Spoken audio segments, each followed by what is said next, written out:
What's up, guys? My name is Ron from Comics and Stuff, and today we have the Retrocard Longshot. Now, growing up as a kid in the 90s, I got a certain soft spot for Longshot, so I'm kind of bothered by something about this package. I'm going to go into it real quick before we actually get into the package. And that's the fact that Longshot right here is underlaid below the Uncanny X-Men logo. As you could see, the Uncanny X-Men logo is on top of Longshot. Now, why would this be a problem? I'm going to show the spiral one right here. She's overlaid on top of it. And you can see the sword is on top of the Uncanny X-Men logo. The sword is above those pictures on top right there. She's the main draw on the package. For Longshot, it's like the main draw was the Uncanny X-Men logo and Longshot was just an afterthought. So that bugs me. I mean, like, what the heck, Hasbro? What the heck? Where's the Longshot love? Anyway, I wanted to get into that. So let's get into the package now. There is a clear window box showing the figure and everything like that. A picture of Longshot throwing his lucky daggers. Longshot right here on the left hand corner. Hasbro logo right there at the right hand corner. At the top left hand corner, we got faces of other figures, of the figures that are on this line. Marvel Comics logo right there. Uncanny X-Men logo at the top. Heading to the back, Uncanny X-Men logo at the top, as well as the other figures in this line. Legalities, barcode, miscellaneous stuff. Hasbro logo down there. A picture of Longshot, as well as description of his power set. Marvel logo up there. So, now that we did get into the package, let's open it up and check out the figure. Alright, and here is Longshot outside of its package. And guys, he looks pretty freaking cool. As you can see, he does come with a number of accessories. But before we head into the accessories and the sculpt and the articulation, let's figure out his measurements. And he stands at about 6¼ inches. Which isn't bad. I mean, that's pretty standard fare for your Marvel Legends. Now, our first accessory going through is this blade, the Lucky Dagger. Now, there is no paint or any silver or anything like that. It's just gray plastic, but the blade itself has some sculpt to it, as well as the handle, as you guys can tell right there. Nice little shape to it, and it is what it is. You know, I ain't expecting too much. But it does go inside the sheath right here. Hold up, there we go. And it's pretty tight. As you can see, doesn't come loose or anything like that. So, like I said, I do like it for what it is. Our next set of accessories are these pair of hands. One punching one, which is appreciated because Longshot's gonna need to punch every now and then. And this open hands, which is very much appreciated because I imagine Longshot to be an acrobatic kind of a guy. So this is cool because you could make him grab onto a rock, make him jump over it and all that. So I do like those hands. But now we get to the satchel. And I got a little problem with the satchel. I mean, for the most part, it's good. As you guys can see, there's pretty much sculpt everywhere. There's texture and everything like that. What bugs me though about this satchel is that there's no paint whatsoever. There's no wash, there's no details to the buckles, there's no dry brushing, but the sculpt is there. so it's like, that's a missed opportunity to really bring this to life because it doesn't look bad. The sculpt is there, but just painting the buckles would have made a world of difference. And it's not like they could not do it because let's go to this figure. Let's finally go to the figure. As you guys could see, they painted the tiniest of buckles, the tiniest of buttons all over the figure. I mean, Longshot is a pretty much black suit with a gold star. So these added little details, little button right here painted. Like I said, the buckles are painted. Even the tiniest ones. The zipper, I wanted to show that also. the zipper is not just a straight line.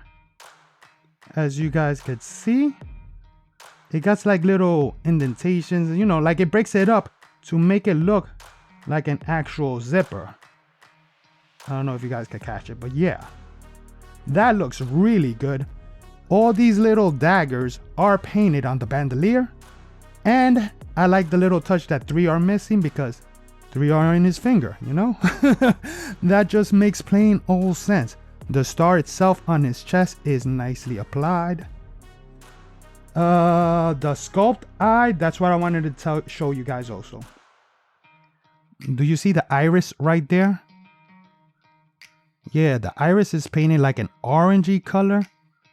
So, although it's not like the sculpted on glow piece from like the X-Men, Age of Apocalypse and the Cable, they did good job with the paint. You know, it still looks like a tattoo, and I would rather have the sculpted on piece, but whatever. It is what it is. I do like the face sculpt that they used for Longshot though. The hair is nicely sculpted, and I think it got like a slight wash. I don't know if it's the lights or something, but it looks good. The wrinkles are all over. I also wanted to show this, guys, is that they also sculpted the knee joints with some wrinkles. So that looks cool. The shoes come to a pointed end, making it look more like boots. You know, it's not like the Ghost Rider right here. The Ghost Rider didn't even have his buckles painted, so this is a step above from the Ghost Rider. This is how much love they should have shown to the Ghost Rider.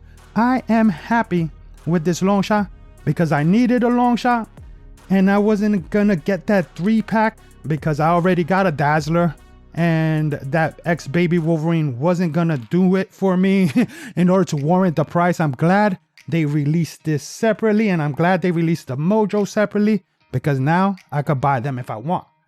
So now that we did get into the sculpt and everything, let's get into the articulation. Now, he does got 2 joints on his neck. There's a ball on a hinge on the top, as you guys could see. Makes him look that much up, just using that. Hold up.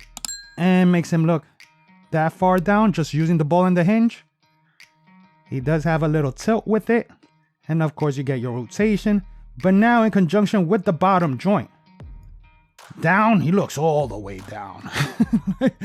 Now sides, yeah, I like that. They should be doing these kind of joints more often on your Marvel Legends. I don't know why they don't, but this is good. Gives such little poses that look good. That looks good. Anyway, let's get to the arms. Arms go up like that. It does go all the way around, but there are ratchets, like you guys see. 1, 2. So yeah, there's slight ratcheting going on there. There's a bicep swivel, double jointed elbows that get you good range, swivel, and a hinge on the hands. I wanted to also show guys that there's a vertical hinge to this hand, so that's appreciated because that's his dagger holding hand. So that's cool. Ab crunch goes forward like this. Oops, sorry. Back like that. There is a waist swivel. Legs split this much, which isn't too great, guys. Like I said, I imagine him being an acrobatic kind of guy. So a little more range on that would have been better. A little more up kick to that also would have been better. Back he kicks fair enough, you know. There is a thigh cut. Double jointed knees that get you pretty dang good, but look at this. What the heck? He's able to tap himself on the shoulder, so I do not know how I feel about that. He does got a boot cut that works just fine. Ankles go like this, back like that, and there is some pivot. So overall, I'm gonna tell you like this, I like it. I like it. But again, I've been wanting a Longshot figure, and again, I wasn't gonna pick the 4-pack, 3-pack, 3.5-pack, whatever. So I'm glad they released this soon as they did. I pre-ordered it and I'm happy with what I got. But now that we went through it and everything like that, let's head into some figure comparisons. And here we have Longshot next to Spiral and next to Dazzler. Now I know that this Dazzler is not the Dazzler from the 4-pack, whatever, but she's close enough that I think it's a suitable stand-in for that Dazzler. Anyway, I do think this scales rather nicely. And here we got him sized up with Wolverine. And on the left we got Disco Dazzler, which is still one of my all-time favorite Marvel Legends female figures because of them skates and that microphone. But yeah, let's head into the final comparison. And for our final comparison, which doesn't make sense, but maybe you got your Joe display next to your Marvel Legends display and you want to see how it sizes up, we got Duke right here on the right, and we got Lady J right there on the left. And even though they're from completely different lines, I still think that they scale rather well. Anyway, personally, I enjoyed the figure, but I'm a bit biased because I got an attachment to the character. I want to know your thoughts on it, so let me know down in the comments. I will also leave a link in the descriptions in case you guys are interested. And if you did enjoy the video, leave a like, leave a comment, and subscribe, because seriously, it really does help out the channel. My name is Ron from Comics and Stuff, and I'll check you guys on the next episode. Peace.